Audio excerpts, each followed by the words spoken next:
Question हमारा 6 होगा, right. हम लोगों ने जितना भी किया है आई होप कि आप लोगों को क्लियर होगा। सिलेबस भी आप लोग अपना रिमेम्बर करते चलिएगा और साथ ही साथ प्रीवियस ईयर के क्वेश्चन पेपर भी देखते चलिएगा। हर क्लास में पहली बात यही बताने का मोटिव ये होता है गाइस कि आप लोग जो है एकदम इन्वायरमेंट और प्रीवियस ईयर के क्वेश्चन पेपर को नोटिस करते हुए चलिए, जिससे आपको आगे की अपडेट्स और आगे का करंट्स जो भी है वो अच्छे से समझ में आए।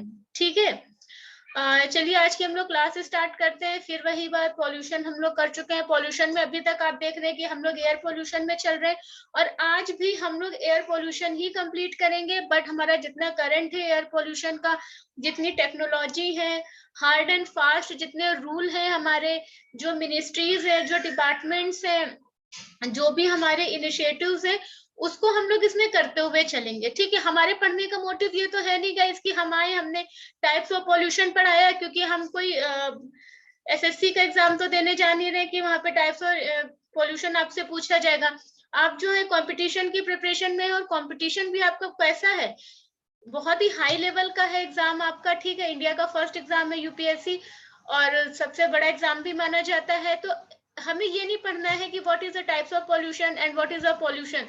हमें ये पढ़ना है कि टाइप्स ऑफ पॉल्यूशन क्या है, एज वेल एज सॉल्यूशंस क्या है और प्रॉब्लम्स क्या है। हमारा फोकस किस पर होना चाहिए, थ्योरी पे ना होकर प्रैक्टिकली करंट्स के इश्यूज पर होना चाहिए। ठीक है, इसीलिए आपको लग रहा होगा आज हमारा 6 लेक्चर है, 6 में 4th लेक्चर जो प्रॉपर हम लोग एयर पोल्यूशन का कर रहे हैं। अभी तक हम लोग इसी के ऊपर है। ठीक है, इसके ऊपर है सेंस, मतलब आज भी हमारा एयर पोल्यूशन नहीं खत्म होगा, या पॉसिबिलिटी है कि शायद आज खत्म हो जाए। बट एयर पोल्यूशन की जितनी भी क्लासेस है, अगर आपने वो अच्छे से करी है तो आपको टेक्नोलॉजी भी पता चल जाएगी, आपको मिनिस्ट्रीज भी पता चल जाएंगी, कौन इसको बनाता है, कैसे क्या है, गैसेस कितनी है। ये फिर वही वाली बात है, Indian air prevention and control of pollution act कौन सा है आपका, 1981 है। 12th कैसे है, sulphur dioxide, nitrogen dioxide, suspended particles है, पीएम 2.5 है, ओजोन है, लेड है, कार्बन, अमोनिया, बेंजीन, आर्सेनिक, निकल और बेंजीन है। अब आप बार बार बोलोगे कि मैम आप बार बार इसको रिवाइज क्यों करवा रही है, तो गाइस इसको बार बार रिवाइज करवाने का सिर्फ एक ही मोटिव है कि आपको ये याद हो जाए, क्योंकि एग्जाम में डायरेक्ट यहाँ से क्वेश्चन आता है। ठीक है, फिर सल्फर डाइऑक्साइड क्या है, नाइट्रोजन क्या है, पीएम क्या है, एल्बिडो क्या है, एरोसोल क्या है, टाइप्स ऑफ कार्बन क्या होते हैं। ठीक, ये हमने देखा, एसिडिफिकेशंस देखा हमने, इसके बाद हमने कार्बन मोनोऑक्साइड देखा, वोल्टाइल ऑर्गेनिक देखे, कंपाउंड जो थे, ओजोन पर लेयर देखी, लेड देखा, लेड के बाद फ्लाई ऐश बहुत अच्छे से कंप्लीट करा है। आने वाली जो डिमांड है फ्लाई ऐश की होने वाली, इसके ब्रिक्स की होने वाली है, तो इसके लिए पोर्टल कौन सा था उस पर हमने बात की थी। भारत और बांग्लादेश के बीच में वो रूट कौन सा है इसके लिए, उसकी हमने बात की थी। ठीक है, एस्ट्रैक पोर्टल था, इसको किसने बनाया है, तो मिनिस्ट्री ऑफ पावर ने बनाया था इसको। ट्रांसपोर्टेशन ऑफ फ्लाई ऐश के लिए हमने बात की ही थी आपसे। मेजरिंग ऑफ इंडेक्स की बात की थी, तो उसमें भी हमने देखा था कि उसके स्टैंडर्ड्स क्या है। तो मेजरिंग ऑफ इंडेक्स में जो स्टैंडर्ड्स की बात की थी उसमें 8 थे। ठीक है, उसके बाद हमने देखा था कि किस तरह से हमारा जो है गुड, मॉडरेट, अनहेल्दी, जो सेंसिटिव ग्रुप्स होते हैं उनके लिए, और अनहेल्दी जो सबके सारी एज ग्रुप के लिए होता है, वेरी अनहेल्दी, हैजार्ड्स का डिफिनेशन क्या था। ठीक है, एक पिक्चर क्लियर होगी। अब डायरेक्ट आपसे पूछेगा कि किसके किसके बीच में आता है, तो आपको एकदम क्लीन सामने है आपके। Guidelines for protect your health की अगर बात करें तो एयर क्वालिटी इंडेक्स में वही वाली सारी बातें, ये वाला सब हमने डिस्कस किया था। वायु गुणवत्ता और मौसम पूर्वानुमान अनुसंधान प्रणाली के ऊपर हमने बात की थी कि आखिर ये है क्या और आखिर ये बनाई क्यों गई, इसके पीछे का मोटिव क्या था, ये हमने बात किया था। ये सेटिस्फाई क्वेश्चन भी हमने डिस्कस किया था, कैसे इसको डेवलप किया गया। फिर हम लोग इसके समाधान पर आए थे कि ये जो सफारी है जो बनाया गया, उसके बाद इसने जो सॉल्यूशंस दिए, सॉल्यूशन के बाद इसमें क्या क्या चीजें हैं, तो हम बेसल 3rd से बेसल 4th और 6th पर किस हिसाब से आए हैं, फिर हम उसकी बात कर रहे हैं। तो किसमें कौन सी गैसेस को रिड्यूस किया जा रहा है और कौन सी गैस रिड्यूस नहीं हो रही है, बेसल 3rd से बेसल 4th में। और अब हम क्यों यूरो 6th की तरफ स्विच कर रहे हैं, तो ये भी हमने बात की थी। और ये यूरोपियन कंट्रीज का इनिशिएटिव है, तो यूरोपियन कंट्रीज का इनिशिएटिव क्यों था, हमने इस पे भी बात की थी। ठीक है, कि पहला फर्स्ट इंडस्ट्रियलाइजेशन कहाँ हुआ था, यूरोप में हुआ था तो पॉल्यूशन जो कहाँ पर बनना स्टार्ट हुआ सबसे पहले यूरोप में, तो वहां के लोगों को सबसे पहले उसे हार्म होना स्टार्ट हुआ, तो फिर वहां से उसके सॉल्यूशन निकलना स्टार्ट हुए। क्योंकि गाइस देखिए, आग जहां लगती है धुआं सब जगह नहीं पहुंचता, ठीक है, लेकिन उसके आसपास जो होता है ना वो इन्वायरमेंट काफी काफी काफी इफेक्ट करता है। और ऐसे करके हर कंट्री में कहीं ना कहीं आपके थर्मल पावर लगे हुए हैं या कोल प्लांट्स लगे हुए हैं, जहां से ये जो एम्बिशन होता रहता है किसका, कोल से। और ऐसा नहीं कि खाली कोयले से हो रहा है, पेट्रोल से हो रहा है, डीजल से हो रहा है, फ्रिज से हो रहा है, ठीक है, एसी से हो रहा है। तो ये जो सीएफसी गैस होती है जो ग्रीन हाउस को बढ़ा रही है, तो ये सारी चीजें हमने देखी थी। और उसके बाद हमने देखा था कि इस वाले पेज पे एक समरी के रूप में कि किस तरह से कहां पर किन किन गैसों में जो हमारे बेसल 4th और 6th में डिफरेंस आया है, ठीक है। अब ये डायरेक्ट क्वेश्चन आपसे बन सकता है 2020, 2021, 2022, ये कंटिन्यूअस चर्चा में है और आगे भी चर्चा में रहेगा, क्योंकि आपको पता है कि इसके आगे जो प्रॉब्लम्स आ रही थी उसके लिए क्या इसका विरोध किया जा रहा था, और विरोध करने के नाम पर क्या किया जा रहा था, ये कहा जा रहा था कि इसमें जो डीजल पार्टिकुलेट फिल्टर्स लगे हुए हैं आपके और सेलेक्टिव कैटालिटिक रिडक्शन फिल्टर लगे हुए हैं, इनकी कॉस्ट बहुत ही ज्यादा है, इसमें फंड बहुत ज्यादा जाने वाला है, और कंपनियों के पास ना तो इतना फंड है गाइस और ना ही इतना अभी टाइम है कि वो टाइम भी तो नहीं रहा ना। अब आप देखिए बिजनेस के लिए ये सही टाइम नहीं है, that's not a best opportunity for the any types of business, because जो कोविड-19 था आपका, ठीक है, कोविड ने क्या करा, सब चीज को पूरी तरह से डिस्ट्रॉय कर दिया और डिपेंडेंसी किस पे लाके छोड़ दी, एग्रीकल्चर सेक्टर पे। जब हम लोग कभी उसको डिस्कस करेंगे तो वहां पे बात करेंगे कि कैसे उसे क्या करना है, लेकिन अभी जो हम बात कर रहे हैं हम लोग उसकी बात करते हैं, ठीक है। मेन एग्जाम्स के लिए मैंने आपको क्वेश्चंस भी दिए थे, क्वेश्चंस आपको और भी कहीं मिल सकते हैं, आप लोग लिख सकते हैं, मुझे टेलीग्राम पर या व्हाट्सएप पर सेंड भी कर सकते हैं, आपको उसका रिव्यू दे दिया जाएगा। आज हम लोग बात करने वाले हैं कोल फील्ड की।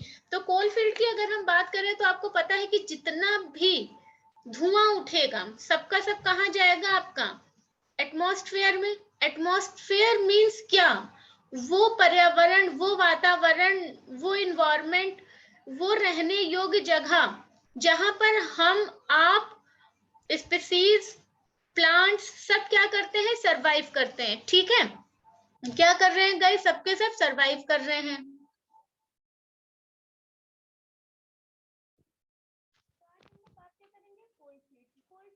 आपको पता चल रहा होगा कि जो भी कोयले का होगा पीरियड ऐसा जहाँ पे क्या किया जाएगा, कॉन्टिन्यूअस कोयले का, एक मिनट,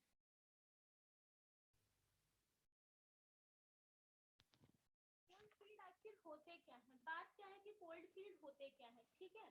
तो कोल्ड फील्ड क्या होंगे गाइस, सिंपल सी चीज है कि कोयले से चलने वाला पावर स्टेशन। तो पावर स्टेशन, अब जैसे आप देख रहे हैं ये इतना सारा धुआं, जहाँ पर कोयला जलाया जा रहा है और जलाकर किसी और चीज में कन्वर्ट किया जा रहा है, या बिजली बनाने के लिए हो रहा है, या आपका ट्रेनों में भी आप देखते हैं कि कोयला ही यूज होता है। अब तो ग्रीन एनर्जी की बात वहां पर भी होने लगी है, सोलर पैनल लगाने की बात होने लगी है, लेकिन अभी तक जो यही वाली बात हो रही है कि क्या करना है उसमें आपको इंजन से ही चलना है, क्योंकि हमारे वहां पहले इंजन से ही यूज होता था, इंजन में ही कोयला यूज होता है। तो आप देख रहे हैं कि किस तरह का धुआं निकल रहा है। तो अब इसलिए ये धुआं कहाँ जा रहा है, यहाँ के आसपास के एरियाज में, ठीक है। सपोज डेट कि यहाँ पर एक प्लांट लगा हुआ है, इस जगह पर एक प्लांट लगा हुआ है आपका, ठीक है। तो ऐसा तो है नहीं कि ये प्लांट लगा है तो इसके आसपास कुछ होगा ही नहीं, अगर इसके आसपास जंगल है तो वो भी इफेक्टेड होगा, अगर यहाँ पे रेजिडेंशियल एरिया है वो भी इफेक्टेड होगा, अगर यहाँ पर हॉस्पिटल है वो भी इफेक्टेड होगा, चर्च हो, टेम्पल हो, किसी भी तरह की कोई भी चीज होगी इसके आसपास, तो क्या होगा, वो होगा। लेकिन अब सुप्रीम कोर्ट का ऑर्डर है, जो गाइडेंस है कि इतने एरिया के बाहर होना चाहिए, एक रेजिडेंशियल एरिया से इतने दूर होना चाहिए हमारा, वो सब भी हम लोग करेंगे आगे। तो क्या आपको क्या लगता है कि ये हवाएं क्या वो बाउंड्रीज देखकर जाएंगी, ये धुआं क्या बाउंड्रीज देखकर उड़ेगा, बिल्कुल नहीं, ठीक है। लेकिन सवाल एक ये भी हो जाता है कि तो क्या हम डेवलपमेंट ना करें, वो भी एक चर्चा का विषय है, तो हम उस पर भी बात करेंगे, ठीक है। लेकिन अभी हम लोग क्या डिस्कस करने वाले हैं, कोयला। तो कोयले के बारे में आप देख रहे हैं कि ये क्या है, the coal field power station और coal power plant is a thermal power station which burns coal to generate electricity. ठीक है, अब आपको पता है कि हमें पावर की कितनी ज्यादा जरूरत है। जब से ये डिजिटल इंडिया की बात हो रही है कि हमें डिजिटल होना है, डिजिटल होना है, तो आपको लैपटॉप चार्ज करने के लिए भी क्या चाहिए, पावर चाहिए। ठीक है, घर में बल्ब पंखा चलाने के लिए भी पावर चाहिए, मोबाइल चार्ज करने के लिए भी पावर चाहिए, टीवी चलाने के लिए भी पावर चाहिए। तो आखिर हमारा कंजप्शन पावर का बढ़ता जा रहा है, बढ़ता जा रहा है, बढ़ता जा रहा है। तो अगर हमारा कंजप्शन बढ़ रहा है तो ऑब्वियसली हमें क्या है, हमें सप्लाई भी बढ़ानी पड़ेगी गाइस।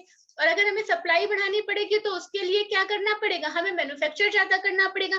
तो हमको अगर मैन्युफैक्चर ज्यादा करना पड़ेगा तो हमें जो हमारा रॉ मटेरियल है उसका यूज ज्यादा करना पड़ेगा। और यहाँ पे रॉ मटेरियल के रूप में किसका यूज किया जा रहा है, कोल का किया जा रहा है। तो obviously guys automatic demand, supply, manufacture सब एक दूसरे के ऊपर एक हायरार्की के साथ जुड़े हुए हैं। ठीक है, इकोनॉमिक्स में हम लोग इसको बहुत डिटेल में बहुत अच्छे से करेंगे, या जो टीचर आपको पढ़ाएगा वो आपके साथ बहुत अच्छे से इसको डील करने वाला है।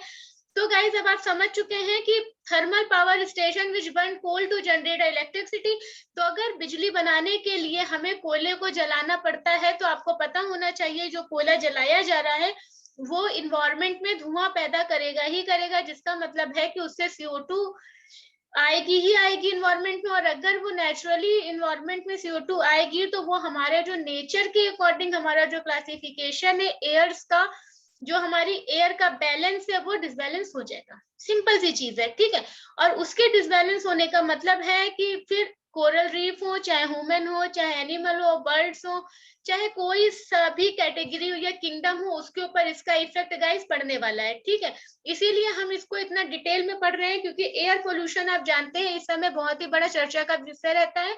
हर साल दिल्ली में गाइडेंस जारी होते हैं, और दिल्ली में जो गाइडेंस जारी किए जाते हैं उसके लिए जैसे कि अभी हम लोग आगे बात करने वाले हैं फिल्टर्स वगैरह की, कि जैसे चाइना में सबसे बड़ा फिल्टर लगाया गया, वो क्या करेगा, वो एयर को अपने आप एब्जॉर्ब करेगा, वहां से CO2 को फिल्टर करेगा, फिर रिलीज करेगा। अभी आगे बात करेंगे, लेकिन सिंपल सी चीज है कि कोल फील्ड क्या होंगी, कोल फील्ड से कोयला निकाला जाएगा, इलेक्ट्रिसिटी जहाँ जनरेट की जाती है वहां लेके जाया जाएगा, उसके बाद उसको जलाया जाएगा, बचा हुआ डम जो वेस्ट बचेगा उसको कहीं ना कहीं डिपॉजिट किया जाएगा। तो आखिर ये सारी चीजें इतनी हार्मफुल हैं, और इसीलिए हम किसके ऊपर स्विच कर रहे हैं, ग्रीन एनर्जी के ऊपर। इसीलिए एथेनॉल की बात करते हैं, इसीलिए सोलर पैनल की बात करते हैं, इसीलिए UN के अंदर सोलर पैनल प्लांट लगाए गए बड़े बड़े से। ठीक है, मिर्जापुर में UP का प्लांट लगाया गया जो कि सोलर पैनल के ऊपर बेस्ड है। तो ये सारी बातें हम लोग करेंगे, और लेकिन अभी बात हम क्या कर रहे हैं, इसके डैमेजेस की, किससे क्या क्या हार्म हो रहा है। ठीक है, तो ये बात समझ गई। अब world wide there are about 8,500 coal field power station totalling over 2,000 gigawatts capacity.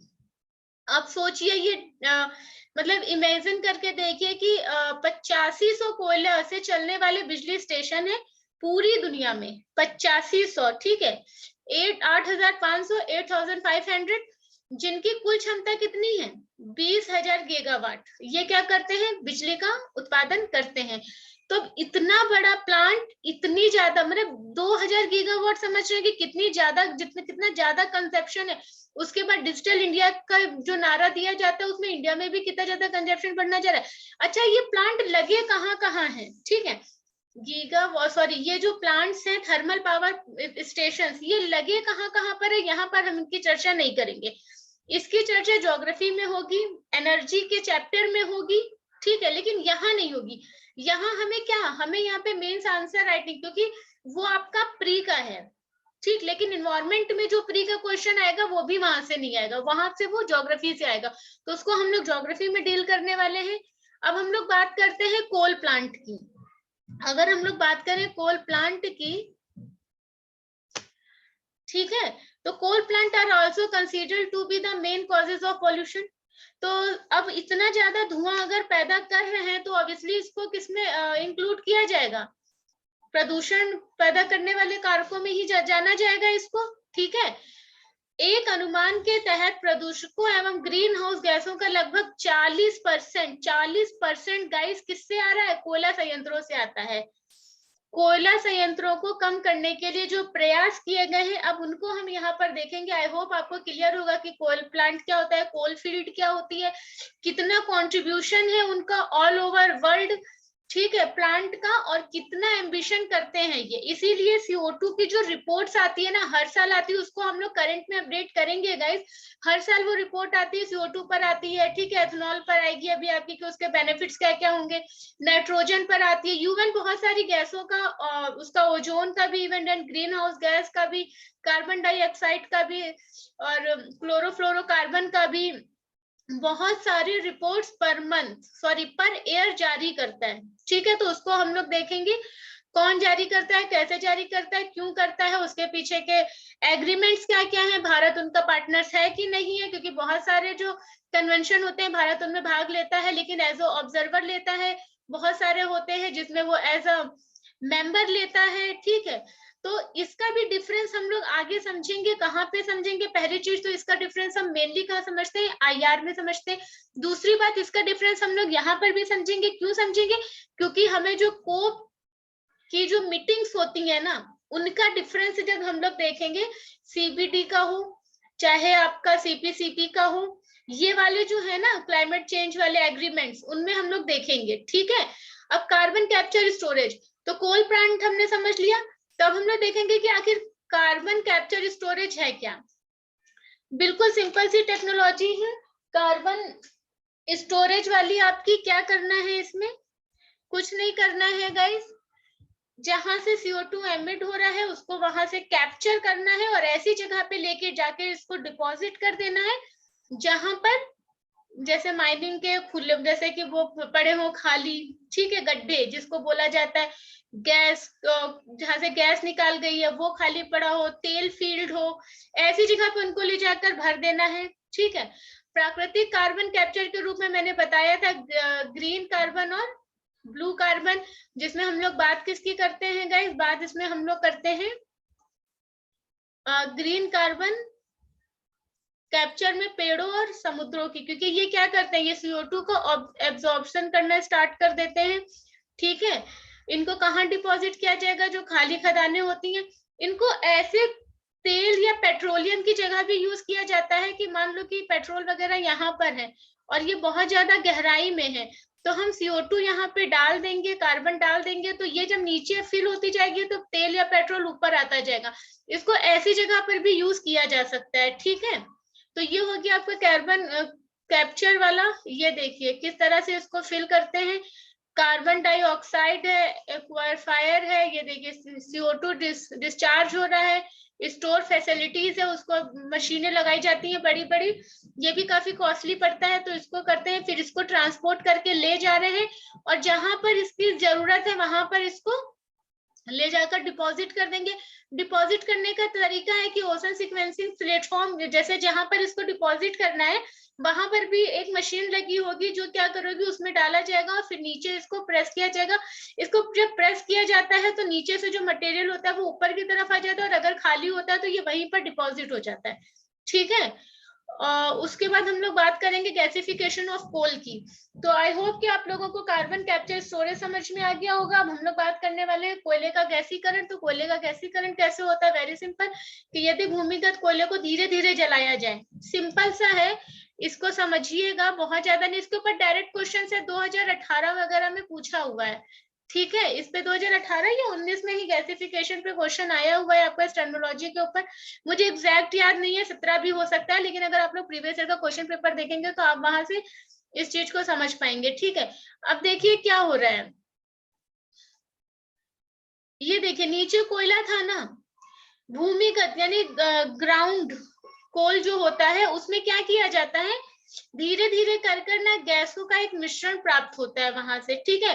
तो यदि भूमिगत कोयले को धीरे धीरे जलाया जाए, ये यहाँ पे था कोयला और इसी के अंदर ही जलाना स्टार्ट कर दिया जाए, तो ऑब्वियसली क्या होगा, अंदर धीरे धीरे धीरे धीरे एक जो स्पेस होगा उसमें जो क्या होगा, खाली जगह जो होगी वहां पर एक गैस का मिक्सचर बनता हुआ स्टार्ट हो जाएगा, ठीक है, जिसमें carbon dioxide, hydrogen monoxide, methane होती है।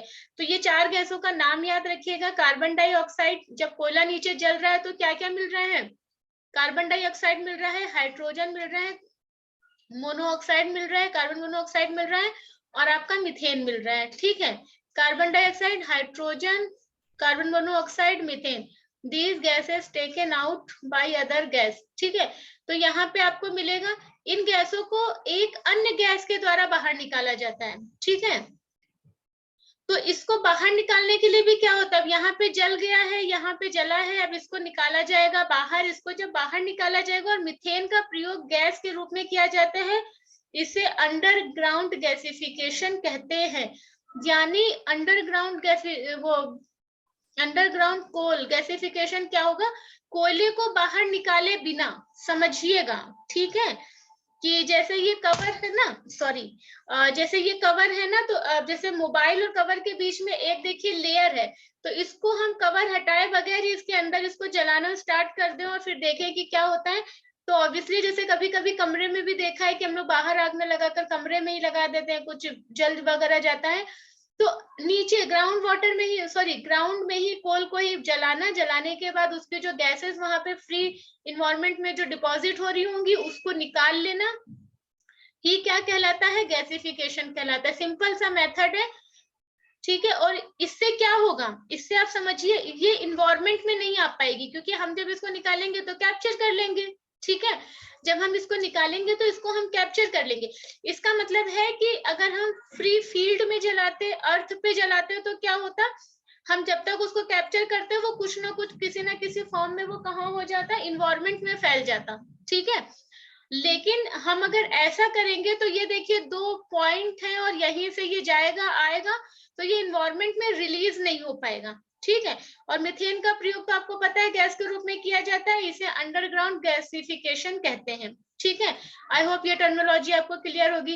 रिड्यूसिंग कोल इम्प्योरिटीज, तो कोयले की अशुद्धियों को कैसे कम किया जा सकता है, अगर हम इसकी बात करें तो इसके लिए भी गवर्नमेंट के कई सारे इनिशिएटिव्स चल रहे हैं, जिसमें देखिए कोयले की अशुद्धियों, क्योंकि कोयला भी कई तरह का होता है। ज्योग्राफी में जब माइनिंग वाला चैप्टर होगा तो उसमें आप पढ़ेंगे इस चीज को कि टाइप्स ऑफ कोल होते क्या है। तो उनके टाइप्स के अकॉर्डिंग वो क्या करते हैं, अपनी क्वालिटी इंप्रूव करते हैं या मेंटेन रखते हैं, डिक्रीज करते हैं, इंक्रीज करते हैं, तो वो उसके ऊपर डिपेंड करता है, ठीक है। तो कोयले की अशुद्धियां कम करना, इन तकनीकों को क्लीन कोल टेक्नोलॉजी भी कहते हैं। तो अगर डायरेक्ट पूछ लिया जाए कि what is a clean coal technology, simple सा आंसर है रिड्यूसिंग कोल इम्प्योरिटीज, ठीक है। इसको उच्च दक्षता निम्न उत्सर्जन भी कहते हैं। इसको क्या कहते हैं, हाई इफिशिएंसी लो एमिशन। मतलब हम इसको क्या करेंगे, इसकी दक्षता तो बहुत ज्यादा होगी, लेकिन इसका जो उत्सर्जन होगा ना, इसका निकल के वायु में फैलना, वो क्या हो जाएगा गाइस, कम हो जाएगा, यानी वो क्या हो जाएगा, लो हो जाएगा। तो लो एमिशन, ये बात क्लियर है। इसमें कोयले को रासायनिक रूप से साफ किया जाता है जिससे प्रदूषकों की मात्रा कम हो सके। In this, the coal is chemically cleaned so that the amount of pollution can be reduced. Clear है।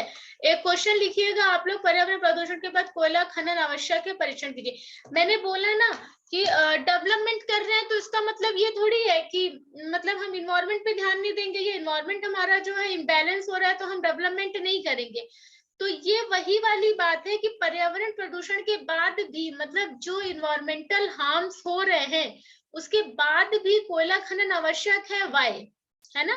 इसको क्या करना है, इस पे डिस्कस करिए, कमेंट करिए, परीक्षण करिए, टिप्पणी करिए, कुछ भी करिए, 200 शब्दों में इसको लिखने की कोशिश करिए, इसको नेट पे सर्च करिए, तब आपको पता चलेगा in coal mining increasing after environmental pollution आखिर क्यों जरूरत है।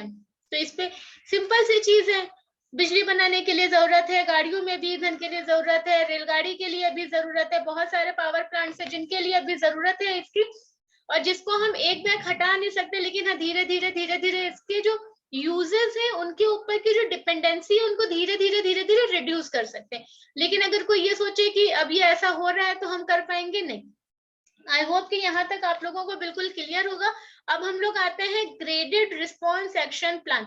अब देखिए अभी तक हम लोग एयर पोल्यूशन पढ़ रहे हैं, एयर पोल्यूशन में नई नई टर्मिनोलॉजी स्ट्रेटेजी को पढ़ रहे हैं। अब आप अगर कोई बुक पढ़ेंगे तो वहां पे सीक्वेंस में दिया होगा कि पोल्यूशन है तो वायु प्रदूषण ये होता है, जल प्रदूषण ये होता है, लेकिन हमने क्या कहा था, हमारा ये लेक्चर फेज के अकॉर्डिंग चलेगा, कहा था ना। ये मत कहिएगा कि मैम आपने वो शुरू किया था तो ये क्यों स्टार्ट करा, वो कंप्लीट नहीं हुआ, ये कंप्लीट हो रहा है हमारा। एयर पोल्यूशन हमें डिटेल में पढ़ना है कि अगर हमसे ग्रेटेड रिस्पॉन्स एक्शन प्लान पूछ ले, क्वेश्चन पूछा जा चुका है, दिल्ली हमेशा चर्चा में रहता है पोल्यूशन के लिए। और आपको विश्वास नहीं होगा कि दुनिया के सबसे प्रदूषित देशों में भारत आता है और पहला शहर भी है हमारे वहां का। बताइएगा वो कौन सा है। ठीक है, इन्वायरमेंटल पोल्यूशन कंट्रोल अथॉरिटी, नाम बिल्कुल याद कर लीजिएगा। पर्यावरण प्रदूषण नियंत्रण प्राधिकरण, ठीक है, EPCA was established by the Supreme Court due to the increasing pollution in Delhi। तो ये सुप्रीम सर्वोच्च न्यायालय के द्वारा या उनके कहने पर ये बनाया गया था। कब जब दिल्ली में बहुत ज्यादा पॉल्यूशन बढ़ गया था। और आपको पता है कि दिल्ली एक ऐसी जगह है जो हमेशा पॉल्यूशन की वजह से चर्चा में रहती है। अभी जो great response action plan has been prepared by EPCA, तो environmental pollution control authority was established by the supreme court. ठीक है, सुप्रीम कोर्ट के कहने पर इन्वायरमेंटल पोल्यूशन कंट्रोल अथॉरिटी बनाई गई थी। बिल्कुल डन है, बिल्कुल सही वाली बात है। ठीक है, इसमें कोई दूसरी बात नहीं, एकदम सही है कि सुप्रीम कोर्ट के कहने पर क्या। अब जैसे कि क्वेश्चन पूछ लिया जाए कि environmental pollution control authority was established bye supreme court, ministry of environment, both या नन ऑफ दीज। सिंपल सा क्वेश्चन है, सुप्रीम कोर्ट पर ही आंसर लगेगा। यहाँ पर इन्वायरमेंट मिनिस्ट्री नहीं है, याद रखिएगा। ड्यू टू द रीजन, ठीक है, या what is the reason behind it, increase the pollution in Delhi. Clear है ये बात। अब ये है कि GRAP किसने बनाया है, श्रेणीबद्ध प्रतिक्रिया कार्य योजना किसने बनाई है, ग्रेटेड रिस्पॉन्स एक्शन प्लान किसने बनाया है, तो ये बनाया है आपके EPCA। अब एक अगर हायरार्की फॉर्म करेंगे तो ये हो जाएगा सुप्रीम कोर्ट। सुप्रीम कोर्ट के कहने पर क्या बनाया गया, EPCA। EPCA का काम क्या था, उसने इन चीजों को देखा, GRAP बना दिया। ठीक है, क्लियर हुआ, साफ बना देते हैं थोड़ा सा। अगर जो बच्चे हायरार्की में करना चाहते हैं वो देख लेंगे सुप्रीम कोर्ट के नीचे क्या आया आपका, EPCA, और EPCA ने क्या बनाया आपका, GRAP। ठीक है, ग्रेडेड रिस्पॉन्स एक्शन प्लान। और अगर GRAP के लिए पूछ लिया जाए कि ये किसके द्वारा फॉर्म किया गया है, ये स्टेबल किया गया है, तो वो EPCA के द्वारा होगा, ना कि सुप्रीम कोर्ट और इन्वायरमेंट मिनिस्ट्री के द्वारा। क्लियर है। This scheme is automatically implemented if the pollution present for। अच्छा, ये है कि अगर 72 घंटे तक कॉन्टिन्यूअस पॉल्यूशन बना रहता है तो इसके जो गाइडेंस है ना वो अपने आप लागू हो जाते हैं। इनके गाइडेंस क्या है वो भी हम लोग नेक्स्ट स्लाइड में देखेंगे, लेकिन आप लोग ये याद रखिएगा कि 72 आवर्स में क्या होगा कि ये अपने आप क्या हो जाएंगे गाइस, ऑटोमेटिकली लागू हो जाएंगे। कब हो जाएंगे, जब 72 घंटे कितना हुआ, कितना हुआ 72 घंटे, बताइए मुझे, किससे पूछे, तो ऑनलाइन क्लास चलती है भाई। ठीक है, 72 घंटे तक अगर बना रहता है तो ये क्या होता है, ऑटोमेटिकली वो हो जाता है। 72 घंटे आपका वही होता है 3 से 4 दिन, उसमें ये लागू हो जाएगा। ठीक है, कॉन्टिन्यूअस देख रहे पॉल्यूशन कमी नहीं हो रहा तो ये लागू हो जाएगा। GRAP has been prepared by EPCA is the action plan. Categories of pollution are made on the basis of 2.5 and PM10 and the planning is done by the basis। अब इसमें क्या होगा कि जो योजना आधार बनाई गई है कौन से, इसमें हम PM पार्टिकल्स को देखते हैं। PM पार्टिकल्स वो पार्टिकल्स होते हैं जिसके बारे में हम लोग पहले ही चर्चा कर चुके हैं। तो आपको पता होगा कि PM पार्टिकल्स कौन से पार्टिकल्स होंगे, वो पार्टिकल्स जो हवा में प्रेजेंट रहते हैं और जो वो पार्टिकल्स हैं जो हमारे आसपास होते हैं। ठीक है, और मेन फोकस इस पे मेरे हिसाब से किया गया है 10 के ऊपर। चलिए आगे इसको देखते हैं।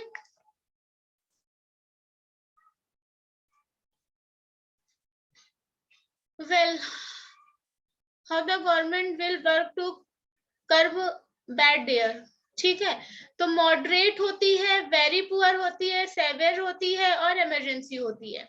तो ये कैटेगरी होती है। कैटेगरी हमने यहाँ पर भी डिस्कस की है।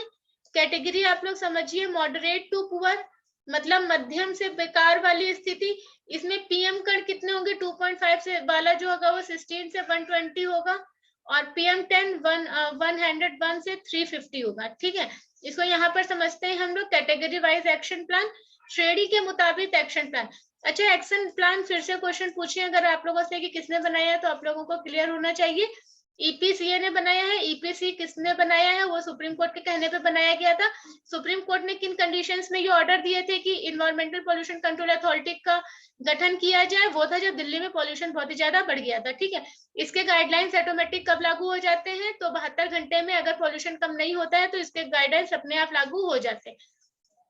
मेन इसमें क्या देखा जाता है, 2.5 और पीएम 10। उसका रीजन क्या है, क्योंकि इसमें गाड़ियों का चलना बंद करा जाएगा, कोयला संयंत्र प्लांट्स बंद कर दिए जाएंगे, क्योंकि क्या होगा कि उनसे निकलने वाले जो महीन महीन पार्टिकल्स हैं वो एयर में आना स्टार्ट हो जाएंगे, जिसमें आपको सांस लेने में बहुत ज्यादा दिक्कत होगी, लंग्स के ऊपर असर पड़ेगा, ब्रीथिंग प्रॉब्लम ऐसी हो जाती है कभी कभी कि आप जो मतलब वर्नेबल सेक्शंस में आते हैं, ओल्ड हो गए या हमारे वहाँ चाइल्ड्स हो गए, तो उनकी हेल्थ पे बहुत ही बुरा असर पड़ने लगता है। ठीक है, तो अगर हम लोग बात करें कि मॉडरेट, मीडियम या पुअर या मॉडरेट की बात करें गाइस हम लोग, तो लेटर टू एक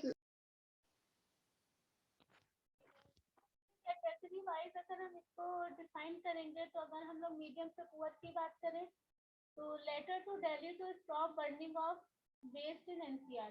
तो अगर देखिए अगर ये वाली कैटेगरी आएगी तो क्या होगा, दिल्ली में अपशिष्टों का जलाना बंद कर दिया जाएगा। क्लियर है, अत्यधिक व्यस्त मतलब जो बहुत ही व्यस्त मार्ग हैं उनको क्या कर दिया जाएगा, वहां पे पानी वगैरह डाला जाएगा, जिससे जब हवा चले तो आपका डस्ट उड़े ना ज्यादा। ठीक है, और मीडिया के द्वारा लोगों को जागरूक भी किया जाएगा। क्यों किया जाएगा कि देखिए ऐसी ऐसी स्थिति है, आपके हमारे लिए खतरनाक है, तो ऐसा करिए, आप इसके साथ थोड़ा सा मैनेज करिए। ठीक है, फिर अगर वेरी पुअर की कंडीशन आ जाती है तब क्या किया जाएगा, तो वेरी पुअर की कंडीशन में क्या होगा कि दिल्ली में डीजल जनरेटर बंद कर दिए जाएंगे, यानी दिल्ली में जो जनरेटर है जो डीजल से चलते हैं तो उनको बंद कर दिया जाएगा। डीजल से कौन कौन सी गैसें निकलती है वो हम लोग पहले वाले साइड में देखा था। ठीक है, और पार्किंग 3 या 4 गुना बढ़ा दी जाएगी, जिससे ट्रैफिक वगैरह ना लगे, जल्दी जल्दी गाड़ियां पार्क हो जाए।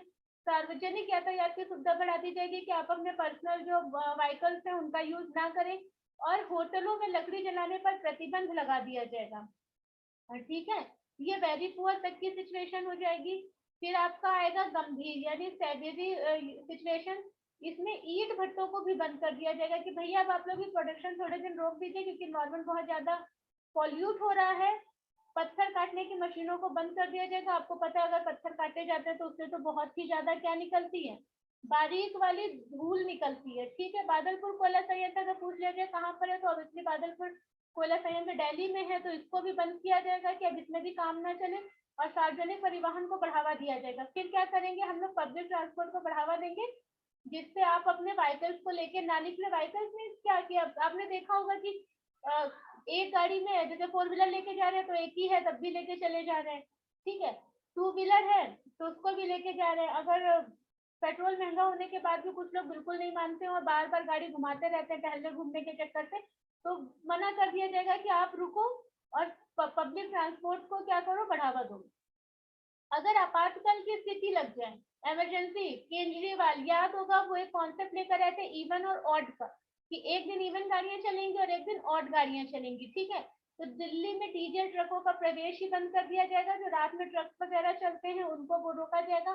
कंस्ट्रक्शन वर्क विल स्टॉप, जो हमारे कंस्ट्रक्शन के काम चल रहे हैं, बिल्डिंग मटेरियल्स काम चल रहा है, उनको रोक दिया जाएगा। इवन और ऑड विल भी इम्प्लीमेंटेड इन दिल्ली, तो दिल्ली में इवन और ऑड लागू किया जाएगा, और सत्ता पड़ने पर स्कूलों को भी बंद कर दिया जाएगा कि स्थिति इतनी ज्यादा खराब हो चुकी कि आप लोग अंदर रहिए। ये क्या है, हमारा एक्शन प्लान है। एक्शन प्लान के ये 4 फेजेस है, और 4 फेजेस में हमने देखा है कि ये कलर्स के अकॉर्डिंग अपने आप को डिनोट करते हैं। Stop entry trust expected house categories, ठीक है, initial commodities, stop construction work, introduce odd even schemes without exam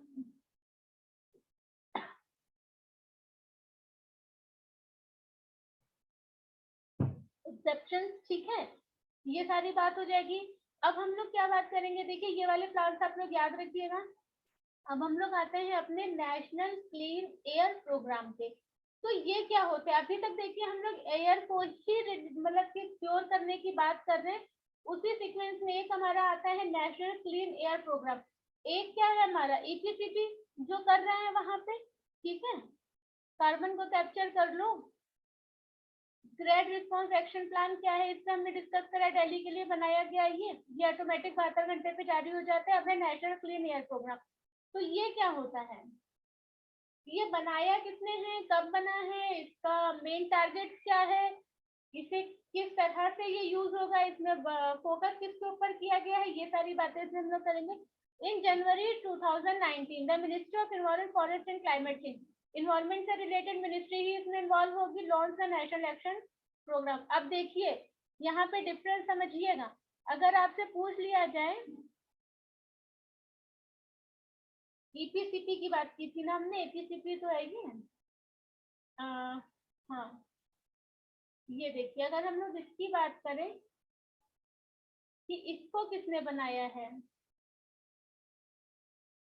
EPCA, sorry EPCA है, ईपीसीपी नहीं है, ईपीसीए है, इन्वायरमेंटल पॉल्यूशन कंट्रोल अथॉरिटी। इसको किसने बनाया, ये सुप्रीम कोर्ट के कहने पर बनाई गई थी। ग्रेडेड रिस्पॉन्स एक्शन प्लान किसने बनाया, तो ये ईपीसीए के द्वारा बनाया गया था। उसी के बाद हम लोग अब बात कर रहे हैं किसकी, नेशनल क्लीन एयर प्रोग्राम। तो ये किसके द्वारा बनाया गया है, ये आपका है national clean air programme launched by ministry of environment forest and climate change in 2019। ये बात याद रखिएगा, 2019 में ये प्रोग्राम लाया गया था, जिसके द्वारा मिनिस्ट्री ऑफ ईएससीसी के द्वारा to prepare clean air action plan with objective of to reduce 2.5। तो यहाँ पे क्या करना है, 2.5 जो पार्टिकल्स है ना, जो एयर में होते हैं, सस्पेंडेड पार्टिकल्स, जिनको हम लोगों ने पढ़ा था एयर में जो घूमते रहते हैं, उनको कम करना है। पॉल्यूशन बाई कितना कम करना है, उसको 20 से 30% तक कम करना है बाई 2024। ये क्वेश्चन इंपॉर्टेंट है, आने वाले एग्जामों में पूछा जाएगा। 2 साल बाद क्या हो जाएगा, 2024 हो जाएगा। तो 2023 में जो एग्जाम दे रहे हैं बच्चे, उनके लिए तो इम्पोर्टेंट है ही है, और ये पूछा भी जाएगा। उसका रीजन ये है क्योंकि ये मिशन मोड में काम कर रहा है, ये 19 में आया था, 5 साल का इनिशिएटिव है, और 2024 में पूरा हो जाएगा। और ये जब रिव्यू होगा तो इसमें क्या हुआ, कितना हुआ, कैसे हुआ, क्या हम ये 20 से 30 का टारगेट अचीव कर पाए या नहीं कर पाए, ये सारी चीजें इसमें मेंशन होंगी, और ये एज अ क्वेश्चन आपको एग्जाम्स में मिलेंगे, ठीक है। Compare to 2017 in 122 cities NCH.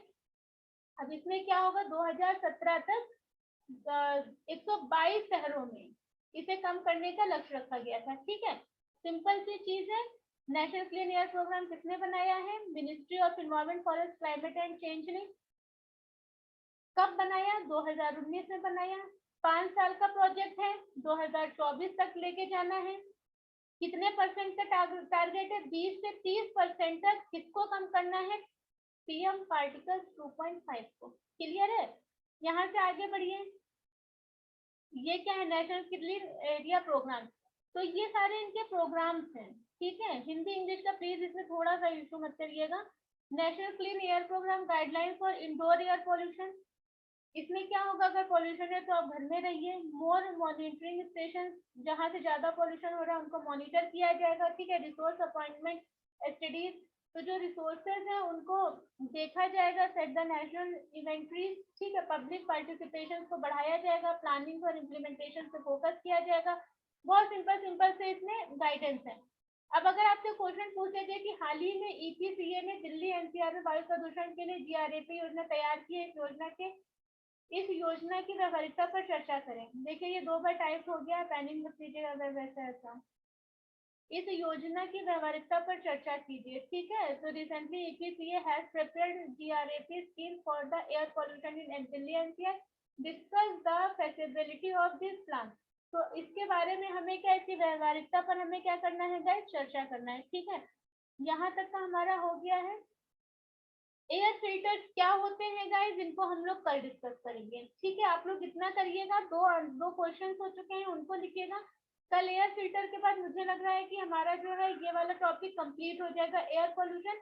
और उसके बाद हम लोग वाटर पोल्यूशन की तरफ स्विच करेंगे। लेकिन हाँ, एयर पोल्यूशन के बारे में ये सारी जो जानकारी मैंने आपको दी है, इसको अगर ये आपको बुक में मिल जाए तो वेल एंड गुड, वैसे पॉसिबिलिटी है नहीं तो नेट पे ही सर्च करिएगा और ये नोट्स अपने पास रखिएगा, और जब आपको इससे रिलेटेड कोई भी न्यूज न्यूज़पेपर में दिख जाए तो फट से उसको क्या करिएगा, फोटो खींच लीजिएगा, चाहे उसका कटिंग निकाल लीजिएगा, चाहे उसकी समरी करके अपने शब्दों में लिख लीजिएगा, कुछ भी करिएगा, लेकिन उसको एज अ कंटेंट अपने पास रखिएगा।